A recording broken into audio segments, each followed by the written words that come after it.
আসসালামু আলাইকুম ওয়া রাহমাতুল্লাহি ওয়া বারাকাতুহু। আলহামদুলিল্লাহ। সমস্ত প্রশংসা আল্লাহ সুবহানাহু ওয়া তাআলার জন্য। অতঃপর দুরূদ এবং সালাম বর্ষিত হোক আমাদের প্রিয় নবী রাসূলুল্লাহ সাল্লাল্লাহু আলাইহি সাল্লামের প্রতি। আজকে আমাদের ফারজাইন কোর্স এর ৯ম ক্লাস, ৯তম ক্লাস। আ গতকাল আমাদের ৮ম ক্লাসে আলোচনা করা হয়েছে সালাতের বিধিবিধান সম্পর্কে। তো আজকে হচ্ছে প্র্যাকটিক্যাল সলাত, অর্থাৎ সলাত আমরা কিভাবে আদায় করব, এটা নিয়ে আমরা আলোচনা করব। তো আজকে হচ্ছে মাহমুদুল হোসেন ভাই তিনি আসবেন না। আজকে আমি ক্লাসটা নিব। হ্যাঁ, যেহেতু সলাতের আদায় কিভাবে করতে হয় এই সম্পর্কে আমি বিস্তারিত দলিল সহ আলোচনা করব ইনশাল্লাহ। আমার একটা ভিডিও আছে আলাদা সলাত আদায় পদ্ধতি, আমরা সেটাও যুক্ত করে দেবো ইনশাল্লাহ। তো আপনারা ধৈর্য সহকারে এই ভিডিওটি দেখতে থাকুন। রাসূল সাল্লাল্লাহু আলাইহি ওয়াসাল্লাম বলেছেন, এটা উল্লেখ করে সহিহ বুখারী খণ্ড নম্বর ১ পর্ব নম্বর ১০ হাদিস নম্বর ৬৩১, তোমরা নামাজ পড়ো সেভাবে যেভাবে আমাকে পড়তে দেখেছো। সুতরাং আমাদের নামাজ পড়তে হবে রাসূল সাল্লাল্লাহু আলাইহি সাল্লামের মতো। আমাদের নামাজটা যেন রাসূল সাল্লাল্লাহু আলাইহি সাল্লামের মতো হয়, এমনটা করার চেষ্টা করতে হবে। তো সলাত আদায় করার জন্য আমাদের সর্বপ্রথম যেটা করতে হবে সেটা হচ্ছে নিয়ত করতে হবে। হ্যাঁ, নিয়ত করা, রাসূল সাল্লাল্লাহু আলাইহি ওয়াসাল্লাম বলেছেন, ইন্নামা আমালু বিন্নিয়াহ। প্রত্যেকটি আমল নিয়তের উপর নির্ভরশীল। সহিহ বুখারীর ১ নম্বর হাদিস। প্রতিটি আমল কবুল হওয়ার জন্য প্রথম শর্ত সেটা হচ্ছে নিয়ত করা। আমাদের সেজন্য নামাজে দাঁড়ানোর আগে নিয়ত মনে মনে করতে হবে। এখানে বিশেষভাবে লক্ষণীয় যে আমাদের সমাজে প্রচলিত নামাই তোয়ান বলে যে নিয়ত পড়া হয় সেটা হচ্ছে বিদআত। কিন্তু আমাদের নিয়ত অন্তরে থাকবে, মনে মনে থাকবে, এবং আমরা নিয়ত করব যে যখন যে সওয়াতটা পড়ব সেটা, ঠিক আছে। এবং এটা উল্লেখ করে সহিহ বুখারী খণ্ড নম্বর ১ পর্ব নম্বর ১ হাদিস নম্বর ১, অর্থাৎ সহিহ বুখারীর প্রথম হাদিস হচ্ছে নিয়ত সম্পর্কে, যে নিয়ত করতে হবে। ইন্নামা আমালু বিন্নিয়াহ, প্রতিটি আমল নিয়তের উপর নির্ভরশীল। অর্থাৎ নিয়ত আমাদের করতে হবে, কিন্তু নিয়ত অনেকে যে মুখে নাওয়াইতুন বলে নিয়ত পড়ে, এগুলো করা যাবে না। হ্যাঁ, মুখে নাওয়াইতুন পড়ে নিয়ত করা আসলে শরীয়ত সম্মত নয়। এগুলো বিদআত এক কথায়। অনেকে আছে তারা জায়নামাজে দাঁড়িয়ে ইন্নী ওয়াজ্জাহাতু, হ্যাঁ, এগুলো পড়ে, এটাও বিদআত। তবে এটা সানা হিসেবে পড়া যাবে, সমস্যা নাই। এই যে ইন্নী ওয়াজ্জাহাতু, তবে পরে আল্লাহু আকবার বলার পর, হ্যাঁ, সানা হিসেবে। তারপর আমাদের যেটা করতে হবে সেটা হচ্ছে সলাতে দাঁড়াতে হবে। আল্লাহ সুবহানাহু ওয়া তাআলা বলছেন যে, আর তোমরা আল্লাহর জন্য একনিষ্ঠ চিত্তে দাঁড়িয়ে যাও। সূরা বাকারা সূরা নম্বর ২ আয়াত নম্বর ২৩৮। হ্যাঁ, আর দাঁড়ানোর ক্ষেত্রে আমাদের কিবলামুখী হয়ে অবশ্যই দাঁড়াতে হবে। কিবলামুখী হয়ে বলতে পশ্চিম দিকে, মানে আমাদের বাংলাদেশ হিসেবে পশ্চিম দিকে, মানে কিবলামুখী আরকি, কাবা ঘর যেদিকে আছে।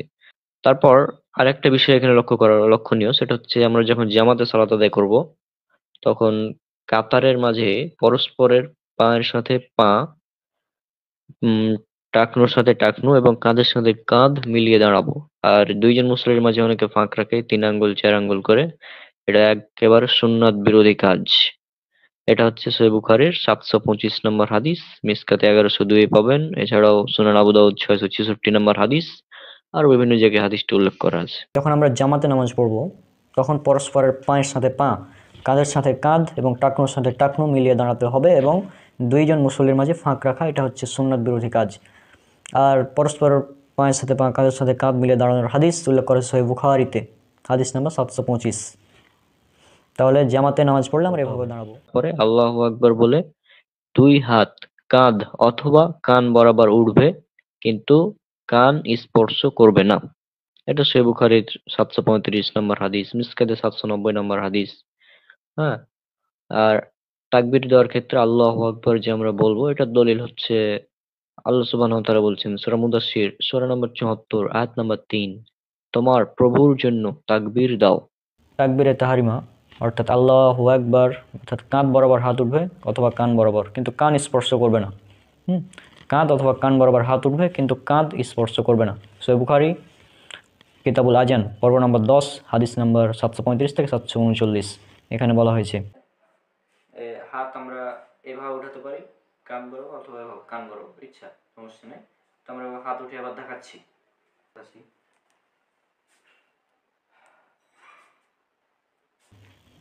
কান বরাবর হাত উঠে এভাবে দাঁড়াতে পারো। আল্লাহ বলেছেন, তোমরা আল্লাহর জন্য একনিষ্ঠ চিত্তে দাঁড়িয়ে যাও। সূরা বাকারা সূরা নম্বর ২ আয়াত নম্বর ২৩৮, অর্থাৎ দাঁড়ানো, সলাতে দাঁড়ানো এবং দাঁড়িয়ে ২ হাত এভাবে উত্তোলন করতে হবে, কাঁধ বা কান বরাবর। এরপর তাকবীর দিতে হবে, অর্থাৎ আল্লাহু আকবার বলতে হবে। এভাবে কাঁধ বরাবর যখন হাত উঠালেন, কাঁধ বা কান বরাবর, কিন্তু কান এভাবে টাচ করা অনেকে, এটা করা যাবে না। কান বরাবর এভাবে হাত উঠবে বা কাঁধ বরাবর হাত উঠে বলবেন, এভাবে তাকবীর দিতে হবে। আল্লাহ বলেছেন সূরা মুদাসসির সূরা নম্বর 74 আয়াত নম্বর 3, তোমরা তোমার রবের জন্য তাকবীর দাও, এবং তাকবীর দিতে হবে। মিসকাত হাদিস নম্বর 790 থেকে 93 এখানে উল্লেখ করা হয়েছে। এভাবে কাঁধ বরাবর কান উঠে আল্লাহু আকবার বলতে হবে। আল্লাহু আকবার। এখন ইমাম জোরে আল্লাহু আকবার বলবে, মুক্তাদি বলবে নীরবে। পর আমরা বাম হাতের উপর ডান হাত রাখবো, বাম হাতের উপর ডান হাত। কাঁধ বরাবর হাত উঠালেন বা কান বরাবর, তারপর আল্লাহু আকবার বললেন, তারপরে বাম হাতের জিরা, অর্থাৎ এখানে বাম হাতের জিরার উপর ডান হাত রেখে বুকের উপর স্থাপন করতে হবে, বা জিরার উপর হাত রাখতে হবে, জিরার উপর হাত রেখে ছেড়ে দেবেন যেখানেই যাবে।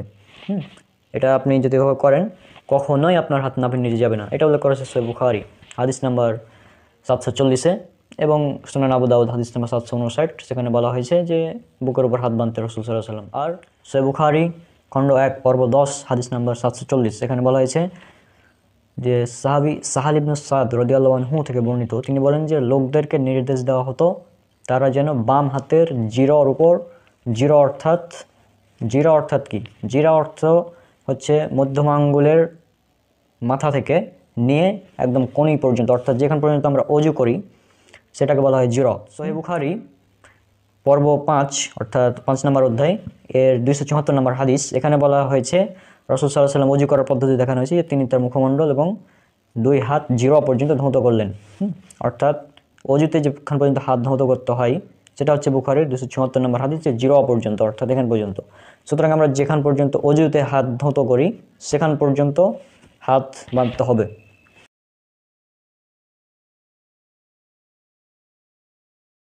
হাত আমাদের এভাবে বাঁধতে হবে।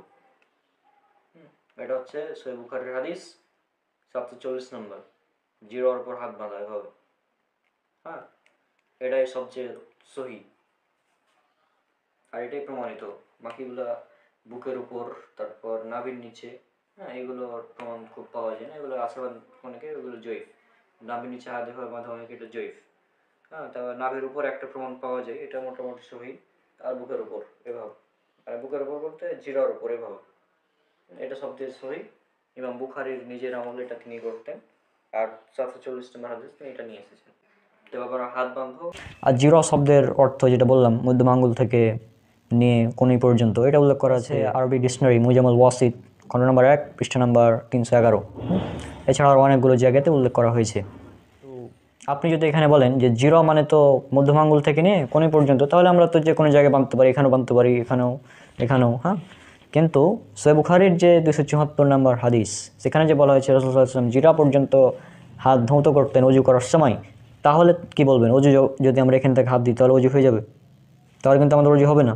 তো সেরকমই এই জিরা শব্দ দ্বারা বোঝা যায় যে হাত বাঁধতে হবে জিরার উপরে, অর্থাৎ এখানে বেঁধে আপনি ছেড়ে দেন। কোথায় রাখবেন সেটা হাদিসে এখানে বলা নাই, তো আবু দাউদে বলা হয়েছে বুকের উপর, সুনান আবু দাউদ হাদিস নাম্বার 759। আর একটা বিষয়, আপনি যখন এভাবে হাত বাঁধবেন তখন এই হাত কখনোই নাভির নিচে যাবে না। আর নাভির নিচে হাত বাঁধার ব্যাপারে বর্ণিত যতগুলো হাদিস রয়েছে সবগুলো হচ্ছে জয়ীফ, এবং আমি ইনশাআল্লাহ এই বিষয়ে একটি ভিডিও বানাবো। আর দরসে তিরমিজি 2 নম্বর খণ্ড পৃষ্ঠা নম্বর 20, এখানে উল্লেখ করা হয়েছে ইমাম শাফিঈ রাহিমাহুল্লাহ এর মতে বুকের উপর হাত বাঁধা হচ্ছে সুন্নাত। সুতরাং আর আপনারা জানেন আমি ইমাম শাফিঈকে ফলো করি, কারণ ইমাম শাফিঈর মাযহাবটা হচ্ছে সর্বাধিক বিশুদ্ধ মনে করি। এবং হাম্বলি আহমদ ইবনে হাম্বল এবং শাফিঈ তাদের উভয়ের মাযহাবই সর্বাধিক বিশুদ্ধ। সুতরাং ইমাম শাফিঈর মাযহাব হচ্ছে বুকের উপর হাত বাঁধা। এবং সহিহ বুখারীর যে হাদিস আমরা দেখলাম সেখানেও কিন্তু বাম হাতের চিরার উপর ডান হাত রাখতে হবে। বাম হাতের বাহুর উপর ডান হাত রাখা, এটাই বেশি সুন্নাহসম্মত। আমরা যেটা লক্ষ্য করব সেটা হচ্ছে সিজদার স্থান বা তার কাছাকাছি, মানে সীমার মধ্যে দৃষ্টিটা রাখবো। এটা মুস্তাদরাক লিল হাকিম 1761 নম্বর হাদিস। এরপর 6 নম্বরে আমরা যে কাজটা করব সেটা হচ্ছে আমাদের সানা পড়তে হবে। সানা তো অনেকগুলোই আছে, আমরা যেটা খুশি পড়তে পারি। হাত বাঁধা আমাদের শেষ, তখন আমাদের পড়তে হবে সানা অনেকগুলো আছে, আপনি যেটা খুশি পড়তে পারেন, যেটা সহিহ বুখারী পর্ব 10 খণ্ড 1 অনুচ্ছেদ নাম্বার 89 হাদিস নাম্বার 744 উল্লেখ করা হয়েছে আল্লাহুম্মা বাঈদ বাইনি, এটা পড়তে পারেন। অথবা পড়তে পারেন যেটা উল্লেখ করা আছে সুনান আবু দাউদ হাদিস নাম্বার 775, জামি আত-তিরমিজি হাদিস নাম্বার 243, ইবনে মাজাহ হাদিস নাম্বার 806 এবং নাসাই হাদিস নাম্বার 899, যে সুবহানাকাল্লাহুম্মা বিহামদিকা ওয়া তাবারাকা ইসমুকা ওয়া তাআলা জাদ্দুকা লা ইলাহা গায়রুক, যেটা আছে এটা পড়তে পারেন। অথবা আল্লাহুম্মা বাঈদ বাইনি বলে যে সানাটা আছে এটা বেশি বিশুদ্ধ, এটা পড়তে পারেন। যেটা খুশি সেটা পড়তে পারেন, কোনো সমস্যা নেই। তারপরে আমরা আউযুবিল্লাহ বিসমিল্লাহ সহ সূরা ফাতিহা পাঠ করব। আউযুবিল্লাহ বিসমিল্লাহ সহ সূরা ফাতিহা পাঠ করব। এটা সহিহ বুখারী 756 নম্বর হাদিস। এখানে বলা হয়েছে লা সলাতা লিমান লাম ইয়াকরা বিফাতিহাতিল কিতাব, যে ব্যক্তি সলাতে সূরা ফাতিহা পড়লো না তার সলাত হলো না। সানা পড়া শেষ, আউযুবিল্লাহ বিসমিল্লাহ বলে সূরা ফাতিহা পাঠ করতে হবে। এবং বিসমিল্লাহ যেটা আছে এটা আপনারা আস্তে আস্তে বলবেন, সালাম আস্তে আস্তে বলবেন। সূরা ফাতিহা থেকে আমাদের জোরে বলতে হবে। যদি জেরি অর্থাৎ মাগরিব, ঈশা এবং ফজরের সালাত হয় তাহলে আমাদের জোরে বলতে হবে। আর এটা উল্লেখ করা সহিহ বুখারীতে হাদিস নাম্বার 756। একটা বিষয় লক্ষণীয় যে মুসল্লি যখন একাকী হবে অথবা যখন ইমামের সাথে পড়বে ইমামের পিছনে, তখন জোহর এবং আসর সালাতে সূরা ফাতিহার সাথে অন্য দুইটি সূরা প্রথম 2 রাকাতে পড়বে এবং পরবর্তী 2 রাকাতে শুধুমাত্র সূরা ফাতিহা পড়বে। এটা উল্লেখ করেছে সুনান নাসাই হাদিস নাম্বার 77 এবং 978। এখানে আরেকটি হাদিস পড়ে শোনাচ্ছি, এটা যদি আপনারা বুঝতে পারেন তাহলে হয়ে যাবে ইনশাআল্লাহ। জাবির ইবনে সামুর রাদিয়াল্লাহু আনহু থেকে বর্ণিত, তিনি বলেন, একবার ওমর রাদিয়াল্লাহু আনহু সাদ রাদিয়াল্লাহু আনহুকে বলেন, লোকেরা আপনার প্রতিটি বিষয়ে অভিযোগ করছে, এমনকি আপনি আপনার সালাত সম্পর্কেও। সাদ রাদিয়াল্লাহু আনহু বলেন, আমি সালাতে প্রথম 2 রাকাতে কিরাত দীর্ঘ করি এবং শেষের 2 রাকাতে কেবল সূরা ফাতিহা পাঠ করি। তিনি আরো বলেন, রাসূল সাল্লাল্লাহু আলাইহি ওয়াসাল্লামের পিছনে যেভাবে সালাত আদায় করেছি তার কোনো ব্যতিক্রম আমরা করিনি। ওমর রাদিয়াল্লাহু আনহু বলেন, আপনার ব্যাপারে আমার ধারণাও তাই। হাদিস সুনান আবু দাউদ হাদিস নাম্বার 803। এরপর আরেকটি হাদিস উল্লেখ করা আছে সুনান আবু দাউদে হাদিস নাম্বার 818, যে আবু সাঈদ আল খুদরি রাদিয়াল্লাহু আনহু থেকে বর্ণিত, তিনি বলেন, আমাদেরকে নির্দেশ দেওয়া হয়েছে আমরা যেন সালাতে সূরা ফাতিহা এবং তার সাথে কোরআন থেকে সহজ পাঠ্য কোনো আয়াত পাঠ করি। আর একটি হাদিস উল্লেখ করা আছে সুনান ইবনে মাজাহতে হাদিস নাম্বার 843, জাবির ইবনে আব্দুল্লাহ রাদিয়াল্লাহু আনহু থেকে বর্ণিত, যে আমরা জোহর ও আসর সালাতে প্রথম 2 রাকাত ইমামের পিছনে সূরা ফাতিহা ও অন্য সূরা এবং শেষ 2 রাকাতে কেবল সূরা ফাতিহা পড়তাম। এখানে আরও একটি বিষয় বলে রাখা ভালো, যেটা জামি আত-তিরমিজিতে উল্লেখ করা আছে হাদিস নাম্বার 311, যে ফজর, মাগরিব এবং ঈশা যখন ইমাম জোরে কিরাত পড়বে তখন কেবল সূরা ফাতিহা পড়তে হবে এবং পরবর্তীতে কিরাত চুপচাপ শুনতে হবে। আর পরবর্তী রাকাতে শুধু সূরা ফাতিহা, এটা তো জানা ব্যাপার। আর এখানে আরেকটি বিষয় এখন বলি, যে আমাদের সমাজে কিছু মানুষ ইমামের পিছনে সূরা ফাতিহা পড়ে না। এখানে বলে রাখা ভালো যে ইমামের পিছনে সূরা ফাতিহা পড়া এটা হচ্ছে ফরজ, পড়তেই হবে, না পড়লে সালাত হবে না। সহিহ বুখারী খণ্ড নম্বর 1 পর্ব নম্বর 10 কিতাবুল আজান হাদিস 756 এর আগে ইমাম বুখারী যে অনুচ্ছেদ নিয়ে এসেছেন সেটা আপনাদের একবার দেখিয়ে দিচ্ছি আমি। মুকিম অবস্থায় হোক বা সফর অবস্থায় হোক, সশব্দে কিরাতে সলাত হোক বা নিঃশব্দে সব সলাতেই ইমাম ও মুক্তাদির কিরাত পড়া ওয়াজিব। এবং 756 নম্বর হাদিস উবাইদা ইবনে সামিত রাদিয়াল্লাহু আনহু থেকে বর্ণিত, তিনি বলেন, রাসূল সাল্লাল্লাহু আলাইহি ওয়াসাল্লাম বলেছেন, লা সলাতা লিমান লাম ইয়াকরা বিফাতিহাতিল কিতাব, যে ব্যক্তি সলাতে সূরা ফাতিহা পড়লো না তার সলাত হলো না। এখানে অনেকে বলবেন যে এখানে তো ইমামের পিছনে পড়ার কথা নাই। এখানে ভালোভাবে যদি বাক্যটি লক্ষ্য করেন তাহলে আপনারা বুঝতে পারবেন, লা সলাতা মানে কোনো সলাত নেই, নেই ফজর, নেই জোহর, নেই আসর, নেই মাগরিব, নেই এশা, নেই তারাবি, নেই তাহাজ্জুদ, নেই জানাজা, নেই সুন্নাত, নেই নফল, অর্থাৎ কোনো ধরনেরই সলাত হবে না। লা সলাতা কোনো সলাত নেই। লিমান লাম মানে কারো জন্য, হোক সে ইমাম, হোক সে মুক্তাদি, হোক সে একাই পড়ুক বা জামাতে পড়ুক, যেভাবেই পড়ুক, যেখানেই পড়ুক, কারো জন্য নেই। তাহলে কি হলো, লা সলাতা লিমান কমপ্লিট। হ্যাঁ, ফাতিহা ইকরা বিফাতিহাতিল কিতাব, ইকরা বিফাতিহাতিল কিতাব অর্থাৎ সূরা ফাতিহা পড়া ব্যতীত। তাহলে পুরো মানেটা কি দাঁড়াচ্ছে, যে কারো জন্য কোনো সালাত নেই, ফরজ হোক, সুন্নাত হোক, নফল হোক, ইমামের পিছনে হোক, ইমামের সাথে হোক, কোনো ধরনের সলাতই হবে না যদি সে সলাতে সূরা ফাতিহা না পড়া হয়। আর ইমাম বুখারী তো এখানে অনুচ্ছেদ এনেছেন যে প্রত্যেক সলাতে ইমামের পিছনে সূরা ফাতিহা পড়া ওয়াজিব। ইমামের পিছনে যে ইমামের পিছনে মুক্তাদি সে চুপে চুপে সূরা ফাতিহা পড়বে। এ ব্যাপারে স্পষ্ট হাদিস উল্লেখ করেছে সহিহ মুসলিমে হাদিস নাম্বার 764। এখানে বলা হয়েছে, আবু হুরায়রা রাদিয়াল্লাহু আনহু থেকে বর্ণিত, নবী সাল্লাল্লাহু আলাইহি সাল্লাম বলেন, যে ব্যক্তি সালাত আদায় করলো অথচ তাতে উম্মুল কোরআন ফাতিহা পাঠ করেনি, তার সালাত ত্রুটিপূর্ণ থেকে গেল, পূর্ণাঙ্গ হলো না। এই কথাটা 3 বার বলেছেন। আবু হুরায়রাকে জিজ্ঞেস করা হলো, আমরা যখন ইমামের পিছনে সালাত আদায় করব তখন কি করব? তিনি বললেন, তোমরা চুপে চুপে পড়ে নাও, কারণ আমি রাসূল সাল্লাল্লাহু আলাইহি সাল্লামকে বলতে শুনেছি, মহান আল্লাহ বলেছেন, আমার এবং আমার বান্দার মাঝে আমি সালাতকে অর্ধেক অর্ধেক করে ভাগ করে নিয়েছি এবং আমার বান্দার জন্য রয়েছে সে যা চাই। বান্দা যখন বলে সমস্ত প্রশংসা বিশ্বজাহানের প্রতিপালক আল্লাহর জন্য, আল্লাহ তাআলা বলেন, আমার বান্দা আমার প্রশংসা করেছে। এভাবে আপনার আল্লাহ সুবহানাহু ওয়া তাআলা প্রতিটি আয়াতের জবাব দেয়। আমরা যখন বলি আলহামদুলিল্লাহি রাব্বিল আলামিন, তখন আল্লাহ সুবহানাহু ওয়া তাআলা জবাব দেন হামিদানি আবদি, অর্থাৎ আমার বান্দা আমার প্রশংসা করেছে। এভাবে প্রতিটি আয়াতের আল্লাহ সুবহানাহু ওয়া তাআলা জবাব দেন। সুতরাং আপনি যদি ইমামের পিছনে সূরা ফাতিহা না পড়েন তাহলে এই সওয়াব থেকে বঞ্চিত হবেন। আর একটা বলে রাখা ভালো যে আল্লাহর বান্দা শুধুমাত্র ইমাম না, মুক্তাদিগণ হচ্ছে আল্লাহর বান্দা। সুতরাং এই হাদিস থেকে স্পষ্ট যে ইমামের পিছনে সূরা ফাতিহা পড়তে হবে। আর এর জন্য ইমাম বুখারী তিনি একটি কিতাব রচনা করেছেন আলাদা। এই সেই বই, এই বইয়ের নাম হচ্ছে জুজুউল কিরাত, অর্থাৎ ইমামের পিছনে পাঠনীয় সর্বোত্তম কিরাত। আর ইমামের পিছনে মুক্তাদির প্রতি রাকাতে সূরা ফাতিহা পড়া ওয়াজিব, এই বই থেকে ইমাম বুখারী প্রমাণ করে দিয়েছেন 300টি হাদিস এনে। আর ইমাম শাফি রাহিমাহুল্লাহ বলেছেন, সে ব্যক্তির সালাত জায়েজ নয় যতক্ষণ না সে প্রতি রাকাতে সূরা ফাতিহা না পড়বে। কারণ আর এ থেকে বলা হয় যে ইমাম শাফির মতে হচ্ছে ইমামের পিছনে সূরা ফাতিহা পড়া ফরজ। হাসিয়া জুজুল কিরাত হাদিস নম্বর 226, বাইহাকি মারিফাতুস সুনান হাদিস নম্বর 928।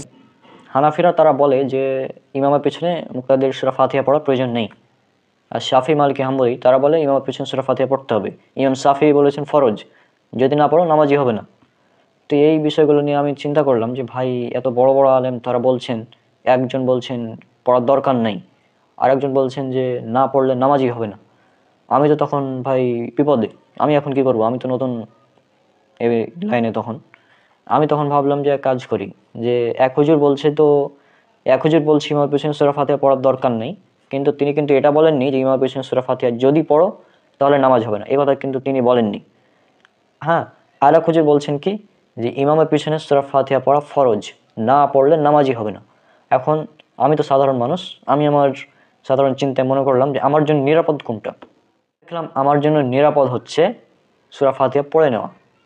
কারণ আমি যদি সূরা ফাতিহা পড়ে নিই তাহলে সবার মতে আমার নামাজ হয়ে গিয়েছে, কিন্তু যদি আমি ইমামের পিছনে সূরা ফাতিহা না পড়ি তাহলে কারো মতে নামাজ হলো না। এই বিষয়গুলো আসলে বিস্তারিত আলোচনার প্রয়োজন, আমি এখানে বলছি না। তো যাই হোক, আমি এটা বোঝাতে চাচ্ছি যে একজন ইমাম বলছেন যে ইমামের পিছনে সূরা ফাতিহা পড়ার দরকার নেই, আর একজন বলছেন পড়তে হবে, পড়া ফরজ, না পড়লে নামাজ হবে না। তাহলে নিরাপদ হচ্ছে ইমামের পিছনে সূরা ফাতিহা পড়া, তাহলে দুজনের মধ্যে আমার নামাজ হয়ে গেল, নিরাপদ, সেফ, নো প্রবলেম। আর সূরা ফাতিহা পড়তে হবে কীভাবে? মনে মনে, অর্থাৎ জিভা লড়বে কিন্তু উচ্চারণ শব্দ হবে না, যেটা সহিহ মুসলিম হাদিস একাডেমি 764 নম্বর হাদিসে উল্লেখ করা আছে। আবু হুরায়রা বলেছেন, তুমি চুপে চুপে সূরা ফাতিহা পড়ো ইমামের পিছনে। আজকে একটা হাদিস আপনাদের দিয়েই দিচ্ছি, এটা হানাফি, শাফি, মালিকি, হাম্বলি, আহলে হাদিস সবার মতে, সবার ঐক্যমতে হাদিসটা সহিহ। এটা পাবেন ইসলামিক ফাউন্ডেশন সুনান দারাকুতনি, এবং আপনারা হাদিস বিডির ওয়েবসাইটে যাবেন, হাদিস বিডির ওয়েবসাইটে পাবেন 1183 নং হাদিস। এই হাদিসটা পড়লে ইনশাল্লাহ ইমামের পিছনে সূরা ফাতিহা পড়তে হবে কি হবে না, এই নিয়ে আশা করি কোনো মতভেদ থাকা উচিত নেই। কারণ দেখুন এখানে হাদিসটি আপনারা লক্ষ্য করুন, স্ক্রিনে দেখুন, পরিচ্ছেদ নামাজ ইমামের পিছনে উম্মুল কিতাব পড়া ওয়াজিব। হাদিস নাম্বার 1183, আবু সাইদ আল ইস্তাখরি আল হাসান ইবনে আহমদ রহমাহুল্লাহ থেকে ইয়াজিদ ইবনে শারিক রহমাহুল্লাহ থেকে বর্ণিত, তিনি উমর রাদিয়াল্লাহু আনহু এর নিকট ইমামের পিছনে কিরাত পাঠ করা সম্পর্কে জিজ্ঞেস করেন। তিনি বলেন, তুমি ফাতিহাতুল কিতাব পড়ো। আমি বললাম, যদি আপনি ইমাম হন? তিনি বললেন, যদি আমি ইমাম হই তবুও। আমি বললাম, আপনি যদি সশব্দে কিরাত পড়েন? তিনি বলেন, যদিও আমি সশব্দে কিরাত পড়ি তবু। মানে এই হাদিসের সমস্ত রাবি নির্ভরযোগ্য এবং এই হাদিসটা হচ্ছে সহিহ। এই হাদিসকে জয়ীফ প্রমাণ করার মতো কোনো মুকাল্লিদ এ পর্যন্ত জন্ম হয়নি। এটা হচ্ছে হাদিস, স্পষ্ট একদম, ইমামের পিছনে সূরা ফাতিহা পড়তে হবে কি পড়তে হবে না। তো আশা করছি এই হাদিসটা যে কেউ পড়বে সে বুঝতে পারবে পড়তে হবে কি পড়তে হবে না, সব মাসালা। উমর রাদিয়াল্লাহু আনহু। এটা কার ব্যাপারে বলা হচ্ছে? উমর রাদিয়াল্লাহু আনহু, খোলাফায়ে রাশিদিনের মধ্যে দ্বিতীয় খলিফা তিনি বলছেন যে তুমি ইমামের পেছনে সূরা ফাতিহা পড়ো। তারপরে বললেন যে ভাই, তারপর সাহাবী আবার কি জিজ্ঞেস করলেন? তিনি কি জিজ্ঞেস করলেন যে যদি আপনি ইমাম হন, মানে উমর রাদিয়াল্লাহু আনহু যদি ইমাম হয়, মানে সাধারণ মানুষের পেছনে তো পড়বো, তো যিনি খলিফা উমর রাদিয়াল্লাহু আনহু তার পেছনে কি পড়তে হবে ইমামের পেছনে সূরা ফাতিহা? তিনি বলেন হ্যাঁ, আমার পেছনে পড়তে হবে, মানে যদি তুমি ইমাম হও তারপরেও পড়ো। তারপরে আবার জিজ্ঞেস করেন যদি আপনি সশব্দে কিরাত পড়েন, মানে সশব্দে যেগুলো সালাত হয়, মাগরিবের প্রথম 2 রাকাত, এশার প্রথম 2 রাকাত এবং ফজরের 2 রাকাত, তো তখন বললেন হ্যাঁ, সশব্দে কিরাত পড়লেও পড়তে হবে। তো এটা আশা করছি মাসালা ক্লিয়ার হয়ে যাওয়া উচিত। সূরা ফাতিহা যখন পড়া হয়ে যাবে আমাদের, তখন আমাদের সশব্দে আমিন বলতে হবে। সশব্দে আমিন। সূরা ফাতিহা পড়া শেষ, তারপর আমাদের যদি জোরে সালাত হয় তাহলে জোরে আমিন বলতে হবে, অর্থাৎ ফজরের প্রথম 2 রাকাতে এবং মাগরিবের প্রথম 2 রাকাতে এবং এশার 2 রাকাতে এবং জুমার সালাতে, অর্থাৎ মোট কথা যখন জোরে কিরাত পড়া হবে তখন সূরা ফাতিহার পরে জোরে আমিন বলতে হবে। গায়রিল মাগদুবি আলাইহিম ওয়ালাদ-দাল্লিন,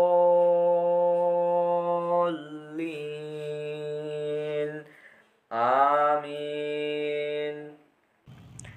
ইমাম বুখারী তার কিতাবে সহিহ বুখারীতে অনুচ্ছেদ নিয়ে এসেছেন 780 নম্বর হাদিসের পূর্বে 111 নম্বর অনুচ্ছেদ, সেখানে বলা হয়েছে, সেখানে বাব নিয়ে এসেছেন যে আতা রাহিমাহুল্লাহ বলেন আমিন হলো দোয়া। তিনি আরও বলেন আব্দুল্লাহ ইবনে জুবাইর রাদিয়াল্লাহু আনহু তার পিছনে মুক্তাদিগণ এত জোরে আমিন বলতেন যে মসজিদে গুম গুম শব্দ হতো। আর এরপর 780 নং হাদিস, যেটা বলা হয়েছে নবী সাল্লাল্লাহু আলাইহি ওয়াসাল্লাম বলেন ইমাম যখন আমিন বলেন তখন তোমরাও আমিন বলো, কেননা যার আমিন বলা ও মালাইকার আমিন বলা এক হয়, তার পূর্বের সব গুনাহ ক্ষমা করে দেওয়া হয়। এখান থেকে স্পষ্ট হলাম যে আমিন জোরে বলতে হবে। এবং যদি আরও স্পষ্ট হাদিস দেখতে চান তাহলে চলে যান সুনান আবু দাউদে হাদিস নাম্বার 932, দারাকুতনি হাদিস নাম্বার 1267, দারমি হাদিস নাম্বার 1283। এখানে বলা হয়েছে রাসূল সাল্লাল্লাহু আলাইহি সাল্লাম যখন বলতেন গায়রিল মাগদুবি আলাইহিম ওয়ালাদ-দাল্লিন, তখন সশব্দে বলতেন আমিন। তাহলে এখান থেকে স্পষ্ট যে আমাদের সশব্দে আমিন বলতে হবে যদি জোরে কিরাতের সালাত হয়। আর 780 নম্বর যে হাদিস, যেখানে বলা হয়েছে যে ইমাম যখন আমিন বলে তখন তোমরাও আমিন বলো, তো ইমাম যদি আমিন কখন বললো, আমিন যদি জোরে না বলে, তাহলে আমরা কীভাবে বুঝবো যে ইমাম আমিন জোরে বললো নাকি আস্তে বললো বা কখন বললো? সুতরাং এখান থেকে বুঝা যাচ্ছে ইমাম যখন বলবেন আমিন তখন আমাদেরকে বলতে হবে আমিন। সুতরাং এবং আর একটি হাদিস উল্লেখ করা আছে ইবনে মাজাতে হাদিস নাম্বার 856, এখানে বলা হয়েছে ইহুদিরা তোমাদের দুইটি বিষয়ের ক্ষেত্রে খুবই ঈর্ষা করে, সেটা হচ্ছে আমিন এবং সালাম। আমাদের সমাজে অনেকে সালাম ঠিকই জোরে দেয়, আসসালামু আলাইকুম জোরে সালাম দেয়, কিন্তু আমিনের বেলায় ফের আস্তে আমিন বলে। আজীব ব্যাপার, মানে একটা জোরে বলছে আর একটা আস্তে বলছে, আজীব পুরাই। আমিন বলা শেষ, তারপর আরেকটা কিরাত পড়বো, অন্য একটা সূরা পড়বো, অন্য একটা সূরা পড়াও শেষ। তারপরে হচ্ছে 2 হাত কাঁধ অথবা কান পর্যন্ত উঠিয়ে, অর্থাৎ রফুল ইয়াদাইন, যেটা রফুল ইয়াদাইন করে আমরা রুকুতে যাব। এটা সহিহ বুখারীর হাদিস 735 থেকে 739 নম্বর। তো রফুল ইয়াদাইন অর্থাৎ তাকবীরে তাহরিমের সময়, রুকুতে যাওয়ার সময় এবং রুকু থেকে ওঠার সময় এবং 2 রাকাত শেষে দাঁড়ানোর সময় 2 হাত কাঁধ বা কান বরাবর উঠানো। এটা সহিহ বুখারীর কিতাবুল আযান হাদিস নং 735 থেকে 739 এ আমরা পেয়ে যাব রফুল ইয়াদাইনের হাদিস। শেষ, আমিন শেষ, কিরাত শেষ, তারপর আমাদের 2 হাত কাঁধ অথবা কান বরাবর উত্তোলন করে রুকুতে যেতে হবে। এটা উল্লেখ করা আছে সহিহ বুখারীতে হাদিস নম্বর 735 থেকে 739। আমাদের অন্য একটা সূরা পড়া শেষ, তারপরে জাস্ট আমরা হাত রফল ইয়াদাইন করে আবার সিজদাতে মানে রুকুতে যাব। রুকুতে যাওয়ার সময় 2 হাত উত্তোলন করতে হবে। আল্লাহু আকবার।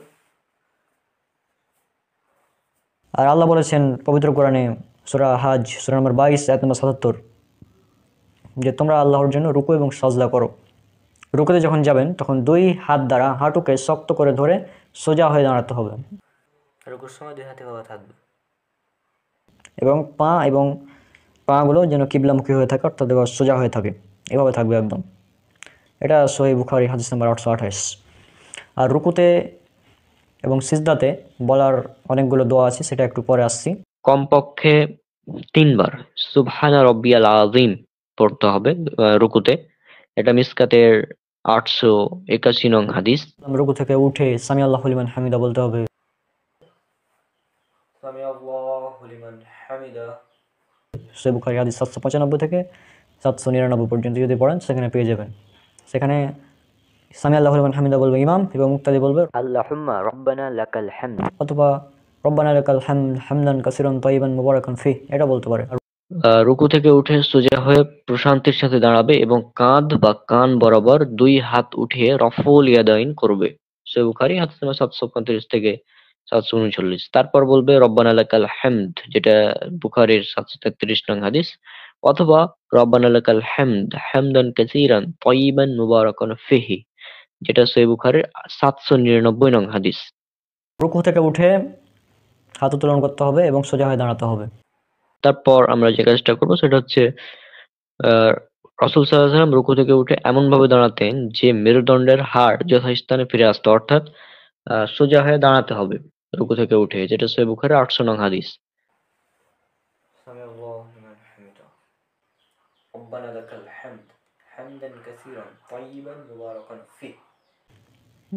সহিহ বুখারী হাদিস নাম্বার 800। হাত উত্তোলন করাটা হচ্ছে 735 থেকে 739 এবং সোজা হয়ে দাঁড়ানোটা হচ্ছে 800 নম্বর হাদিস সহিহ বুখারীর।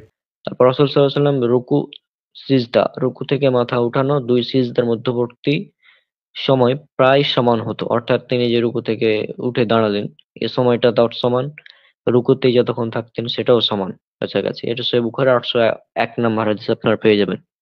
তারপর আল্লাহু আকবার বলে প্রথমে 2 হাত ও পরে 2 হাঁটু মাটিতে রেখে সিজদায় যাবে।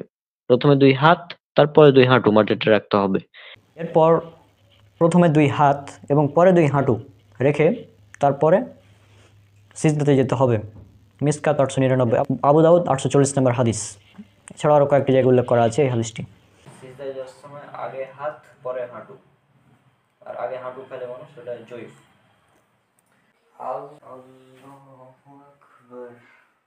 এবং এখানে বলে রাখা ভালো যে আগে হাঁটু এবং পরে হাত রাখার হাদিসটি হচ্ছে জয়ীফ। ইবনে মাজাতে উল্লেখ করা আছে আপনার যে হাদিসটা আগে হাঁটু রাখার তারপরে হাত, এবং আবু দাউদ 838 নম্বর হাদিস। এই হাদিসটা হচ্ছে জয়ীফ। জয়ীফ কেন? এই জয়ীফ হাদিস শেখার আগে আমাদের একটি হাদিসের উসুল জানতে হবে। হ্যাঁ, সেটা হচ্ছে আমি স্ক্রিনে দিচ্ছি, আপনারা দেখুন। মুদাল্লিস ও মুদাল্লিসের হুকুম। ইমাম ইবনে হিব্বান রাহিমাহুল্লাহ বলেন, সুতরাং যতক্ষণ পর্যন্ত মুদাল্লিস, যদিও সে শিকা হয়, হাদ্দাসানি বা সামিতু না বলবে, অর্থাৎ সামার তাসবি না করবে, তাহলে তার রেওয়ায়ত থেকে হুজ্জাত কায়েম করা, দলিল গ্রহণ করা জায়েজ হবে না। আর এটাই হলো আবু আবদুল্লাহ মুহাম্মদ বিন ইদ্রিস আস-সাফঈ রাহিমাহুল্লাহ এর বুনিয়াদি উসুল, এবং এটাই আমাদের উস্তাদগণের উসুল, যেটাতে ওনারা তার অর্থাৎ ইমাম শাফি রাহিমাহুল্লাহর ইত্তেবা করেছেন। কিতাবুল মাজরুহিন 1 নম্বর খণ্ডের 92 পৃষ্ঠা, অন্য নুসখাতে 1 নম্বর খণ্ডে 86 নম্বর পৃষ্ঠা। এবং আরেকটি বিষয়, মুদাল্লিস রাবির আনা বর্ণনা, আনওয়ালা বর্ণনা হচ্ছে জয়ীফ। মুকাদ্দাম ইবনে সালাহ পৃষ্ঠা নম্বর 99। আর এই হাদিসটি জয়ীফ আবু দাউদ 38 আরও কয়েকটি জায়গাতে উল্লেখ করা হয়েছে। এই হাদিসটি জয়ীফ কারণ এখানে সারিক বিন আবদুল্লাহ নামক এক মুদাল্লিস রাবি রয়েছে। এই মুদাল্লিস রাবি থাকার কারণে হাদিসটি জয়ীফ, এবং এই হাদিসটি একই সাথে সুনান আবু দাউদ হাদিস নাম্বার 840-এর বিরোধী, যেটা সহিহ হাদিস। এই কারণে আগে হাত তারপরে হাঁটু রাখতে হবে। আগে হাঁটু রাখার হাদিস জয়ীফ।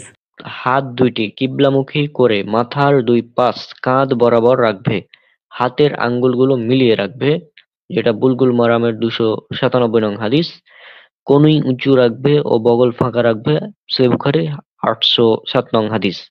সিজদা লম্বা হবে ও পিঠ সোজা থাকবে, যেন নিচ দিয়ে একটি বকরির বাচ্চা যাওয়ার মতো ফাঁকা থাকে। মিসকাত হাদিস নাম্বার 890। সিজদাতে 2 হাতটি আপনার কিবলামুখী হয়ে যেভাবে কিবলা হাতের নিচে ফাঁকা থাকবে, এমন ফাঁকা রাখতে হবে যেন বগলের নিচ দিয়ে একটা বকরির বাচ্চা যেতে পারে ছোট। হ্যাঁ, এরকম।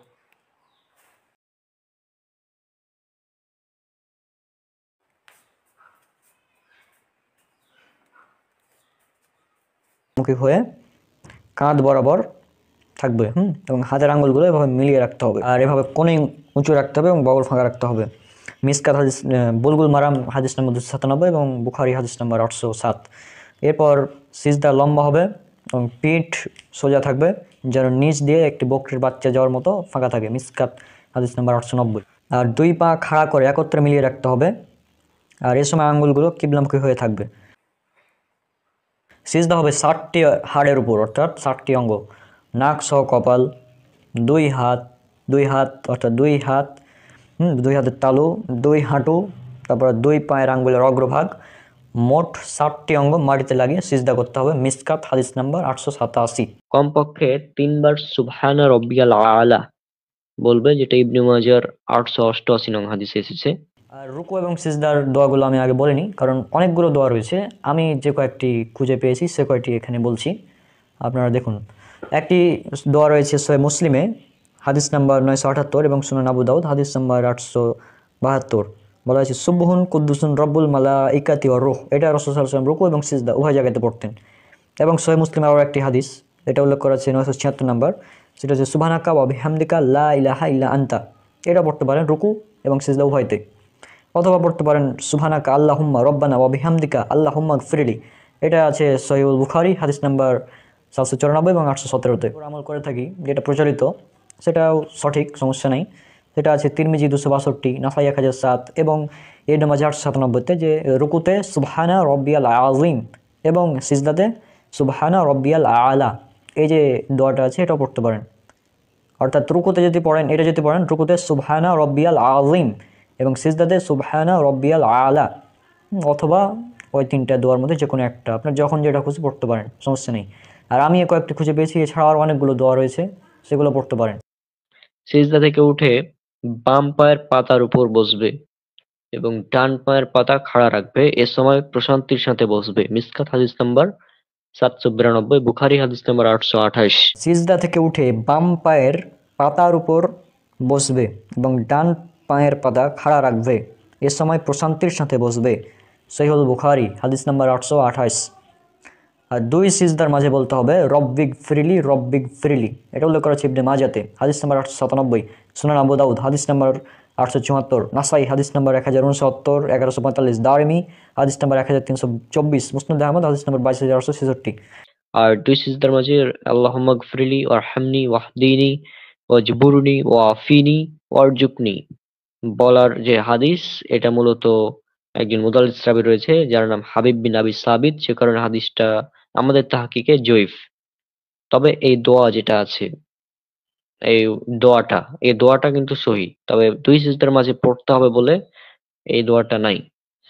এই যেখানে সহি মুসলিমে একটা হাদিস আছে, হাদিস নাম্বার 6743, এখানে এই দোয়াটি রয়েছে যে কোনো এক ব্যক্তি ইসলাম নিয়ে দীক্ষা গ্রহণ করতো, তখন নবী সাল্লাল্লাহু আলাইহি সাল্লাম প্রথমে সালাত আদায়ের শিক্ষা দিতেন, তারপর তিনি তাকে এই কালিমা পাঠ করার নির্দেশ দিতেন, আল্লাহুম্মা গফিরলি ওয়ারহামনি ওয়াহদিনি ওয়াআফিনি ওয়ারজুকনি। অর্থাৎ, হে আল্লাহ, আমাকে মাফ করুন, আমার প্রতি দয়া করুন, আমাকে সঠিক পথ প্রদর্শন করুন, আমাকে সুস্থতা দান করুন এবং আমার জীবিকা উপকরণ দান করুন। তবে পড়লে সমস্যা নেই, পড়া যাবে। তৃতীয় ও চতুর্থ রাকাতে দাঁড়ানোর সময় সিজদা থেকে উঠে কিছুক্ষণ বসতে হবে, তারপর উঠতে হবে। বুখারী 823, রাসূল সাল্লাল্লাহু আলাইহি ওয়াসাল্লাম দ্বিতীয় সিজদা হতে মাথা উঠিয়ে সোজা হয়ে না বসে দাঁড়াতেন না। সহিহ বুখারী হাদিস নাম্বার 802। এক রাকাত যখন শেষ, তখন আমরা কিছুক্ষণ বসবো, প্রায় 3-4 সেকেন্ড। এক রাকাত শেষ হয়ে গেল, তারপরে আমরা এভাবে উঠবো।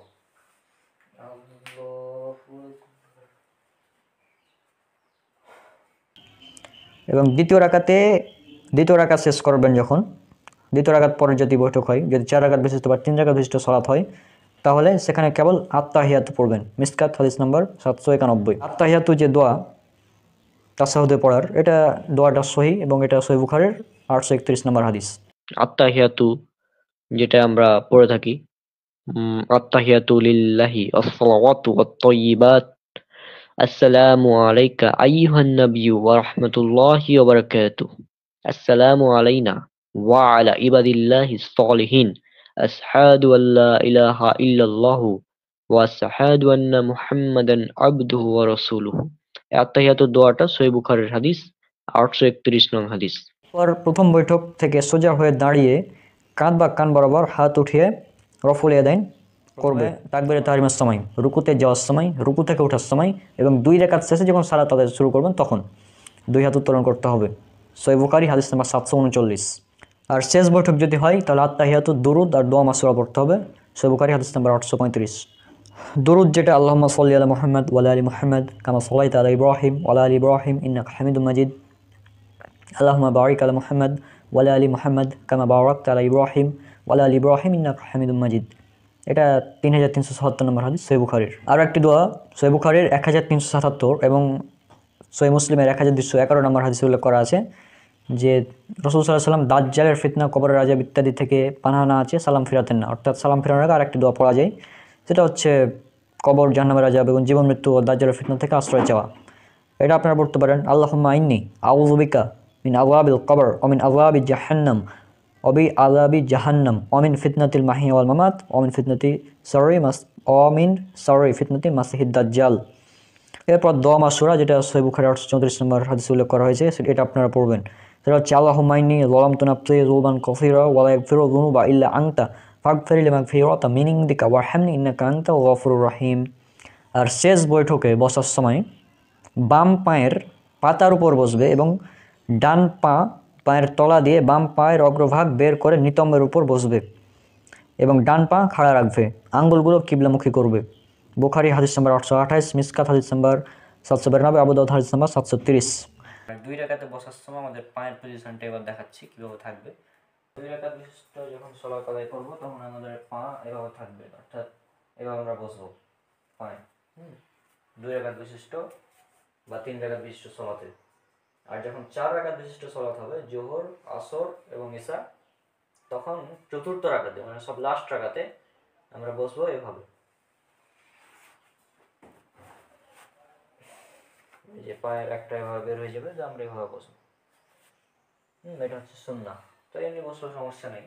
সহিহ মুসলিমের হাদিস নাম্বার 1194 থেকে 1198 পর্যন্ত যে হাদিস বর্ণিত হয়েছে যে যখন আমরা তাসাহুদে বসবো শুরু থেকে একদম শেষ পর্যন্ত এভাবে আঙ্গুল অনবরত নড়বে বা খাড়া রাখবে, এভাবে আঙ্গুলটা নড়বে তাসাহুদে। ওই যে একবার আশহাদু আল্লা ইলাহা ইল্লাল্লাহ বলে উঠানো, আশহাদু আল্লাহ বলে সাথে উঠানো, ইল্লাল্লাহ বলে নামিয়ে ফেলা, এটার কোনো দলিল নাই, এটা হচ্ছে বিদআত। বৈঠকের ডান হাতের বৃদ্ধা আঙ্গুল মধ্যম আঙ্গুলের পিঠে রেখে মুষ্টিবদ্ধ করে শাহাদাত আঙ্গুল দ্বারা সালাম ফেরানোর আগ পর্যন্ত ইশারা করতে হবে। সহিহ মুসলিম হাদিস নাম্বার 1194 থেকে 1198 এবং মিসকাত 906 নং হাদিস, 908, 911, 913 এবং 917 নং হাদিসে পাওয়া যাবে।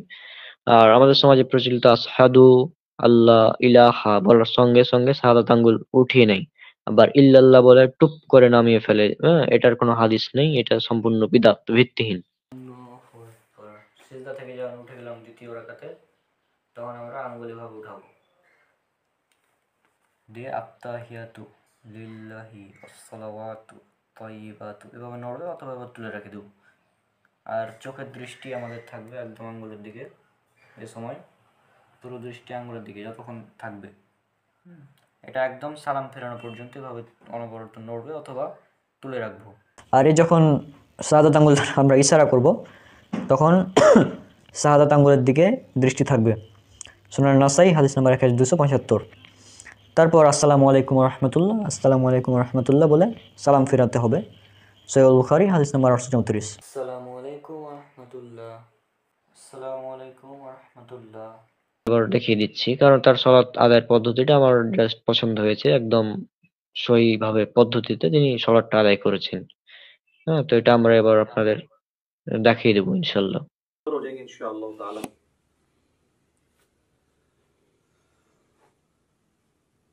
আল্লাহু আকবার। سبحانك اللهم وبحمدك وتبارك اسمك وتعالى جدك ولا إله غيرك. أعوذ بالله من الشيطان الرجيم. بسم الله الرحمن الرحيم. الحمد لله رب العالمين الرحمن الرحيم مالك يوم الدين. إياك نعبد وإياك نستعين. اهدنا الصراط المستقيم صراط الذين أنعمت عليهم غير المغضوب عليهم ولا الضالين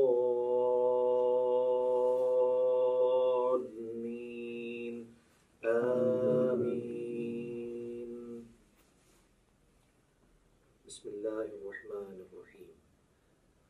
قل يا أيها الكافرون لا أعبد ما تعبدون ولا أنتم عابدون ما أعبد ولا أنا عابد ما عبدتم ولا أنتم عابدون ما أعبد لكم دينكم ولي دين.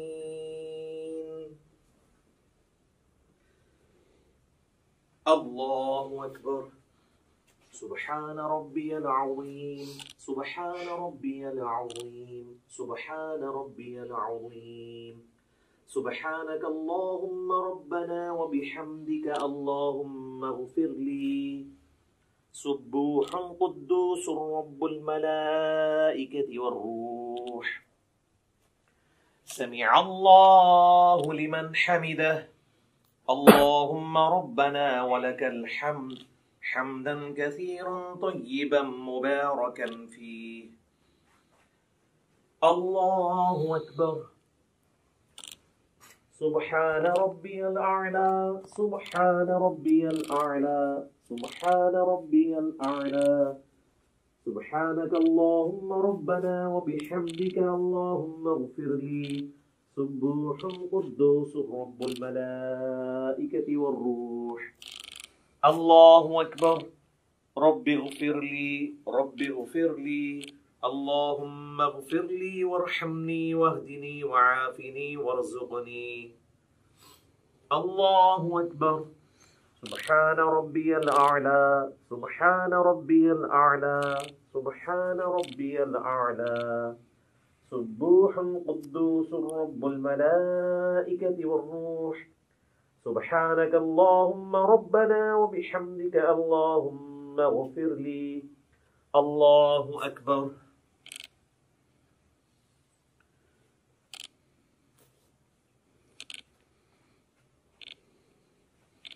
بسم الله الرحمن الرحيم. الحمد لله رب العالمين الرحمن الرحيم مالك يوم الدين. إياك نعبد وإياك نستعين. اهدنا الصراط المستقيم صراط الذين أنعمت عليهم غير المغضوب عليهم ولا الضالين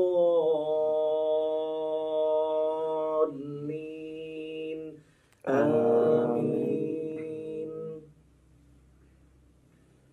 بسم الله الرحمن الرحيم. قل هو الله أحد الله الصمد لم يلد ولم يولد ولم يكن له كفوا أحد. الله أكبر. سبحان ربي العظيم سبحان ربي العظيم سبحان ربي العظيم. سبوح قدوس رب الملائكة والروح. سبحانك اللهم ربنا وبحمدك اللهم اغفر لي. سمع الله لمن حمده. اللهم ربنا ولك الحمد حمدا كثيرا طيبا مباركا فيه. الله أكبر. سبحان ربي الأعلى سبحان ربي الأعلى سبحان ربي الأعلى. سبوح قدوس رب الملائكة والروح. سبحانك اللهم ربنا وبحمدك اللهم اغفر لي. الله أكبر. رب اغفر لي رب اغفر لي. اللهم اغفر لي وارحمني واهدني وعافني وارزقني. الله أكبر. سبحان ربي الأعلى سبحان ربي الأعلى سبحان ربي الأعلى. سبوح قدوس رب الملائكة والروح. سبحانك اللهم ربنا وبحمدك اللهم اغفر لي. الله أكبر. التحيات لله والصلوات والطيبات. السلام عليك أيها النبي ورحمة الله وبركاته. السلام علينا وعلى عباد الله الصالحين. أشهد أن لا إله إلا الله وأشهد أن محمدا عبده ورسوله. اللهم صل على محمد وعلى آل محمد كما صليت على إبراهيم وعلى آل إبراهيم إنك حميد مجيد. اللهم بارك على محمد وعلى آل محمد كما باركت على إبراهيم وعلى آل إبراهيم إنك حميد مجيد. اللهم إني أعوذ بك من عذاب جهنم ومن عذاب القبر ومن فتنة المحيا والممات ومن شر فتنة المسيح الدجال. اللهم ربنا آتنا في الدنيا حسنة وفي الآخرة حسنة وقنا عذاب النار. السلام عليكم ورحمة الله. السلام عليكم ورحمة الله. الله أكبر. السلام عليكم. تبارك يا ذا الجلال والإكرام. আশা করছি আপনারা বুঝতে পেরেছেন। এখানে আমরা সালাতের প্র্যাকটিক্যাল নিয়মটা দেখলাম তার। এবং সালাম ফিরিয়ে প্রথমে একবার সশব্দে আল্লাহু আকবার বলতে হবে। সহিহ বুখারী হাদিস নাম্বার 842, সহিহ মুসলিমের হাদিস নাম্বার 1221 নম্বর হাদিস, যে 3 বার আস্তাগফিরুল্লাহ পাঠ করতে হবে। আর একবার আয়াতুল কুরসি এবং হাদিসে বর্ণিত দোয়া, তারপর আয়াতুল কুরসি পড়তে হবে। আয়াতুল কুরসিটা যদি পড়েন তাহলে বলা হয়েছে ফজিলত যে মৃত্যু ব্যতীত জান্নাতে প্রবেশের ক্ষেত্রে আর কিছু বাধা হয়ে থাকে না। বুলগুল মারাম হাদিস নাম্বার 326, সহিহুল জামি হাদিস নাম্বার 6464। আয়াতুল কুরসি যেটা হচ্ছে আল্লাহু লা ইলাহা ইল্লা হুয়াল হাইয়ুল কাইয়্যুম লা তাখুযুহু সিনাতু ওয়ালা নাওম লাহু মা ফিস সামাওয়াতি ওয়া মা ফিল আরদ মান যাল্লাযী ইয়াসফাউ ইনদাহু ইল্লা বিইযনিহি ইয়ালামু মা বাইনা আইদিহিম ওয়া মা খালফাহুম ওয়া লা ইউহিতুনা বিশাইইন মিন ইলমিহি ইল্লা বিমা শাআ ওয়াসি'a কুরসিয়ুহুশ সামাওয়াতি ওয়াল আরদ ওয়ালা ইয়াউদুহু হিফযুহুমা ওয়া হুয়াল আলিয়্যুল আযীম। এটা আপনারা পড়তে পারেন। এটা নামাজ শেষে যে সম্মিলিত মোনাজাত করে মানুষ সমাজে, সম্মিলিত মোনাজাত করা হচ্ছে বিদাত। এ ব্যাপারে আমি একটা আলোচনা করেছি, সেটা দেখতে পারেন। আর আপনারা জানেন সুনান নাসাই ইসলামিক ফাউন্ডেশন হাদিস নাম্বার 1578 বলা হয়েছে কুল্লু বিদাতিন দলালা ও কুল্লু দলালাতিন ফিন্নার। প্রত্যেক বিদাতি হচ্ছে গুমরাহি এবং প্রত্যেক গুমরাহির পরিণাম জাহান্নাম। কাজে আমাদের প্রত্যেক বিদাত থেকে সতর্ক থাকতে হবে। তাহলে আজকে আমি চেষ্টা করলাম সংক্ষেপে আপনাদের সালাত কীভাবে পড়তে হয় সেটা বলার।